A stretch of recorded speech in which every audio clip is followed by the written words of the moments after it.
வணக்கம். இன்றைக்கி நம்ம என்ன பார்க்க போகிறோன்னா முருங்கைக்காய் குருமா. சூப்பராக காரசாரமாக சுள்ளு சல்லுன்னு இருக்கும். அதை எப்படி செய்கிறதுன்னு பார்க்கலாமா?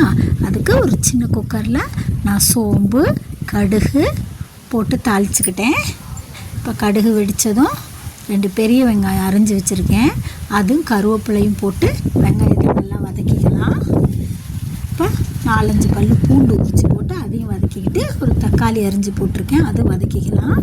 வதக்கிட்டு இப்போ 1/2 மூடி தேங்காய், 4 பல் பூண்டு, ஒரு 3/4 ஸ்பூன் சோம்பு போட்டிருக்கேன். இப்போ இந்த இடையில நல்லா வெங்காயம் தக்காளி வதக்கிக்கிட்டு முருங்கைக்காய் நம்ம வீட்டிலே காய்ச்ச ஃப்ரெஷ் முருங்கைக்காய் செய்யுங்க. அன்றைக்கே பறித்து உங்களுக்கு அன்றைக்கே கடையில் வாங்கியோ இல்லை அன்றைக்கே பறித்து செஞ்சால் நல்ல டேஸ்ட்டாக இருக்கும் அது. அதுக்கப்புறம் கொஞ்சம் பட்டை கிராம்பு போட்டு தேங்காவை அரைச்சிட்டு வந்துடலாம். அரைச்சிட்டு வந்து முருங்கைக்காய் வதங்கினதும் அதுவும் சேர்த்துக்கலாம்.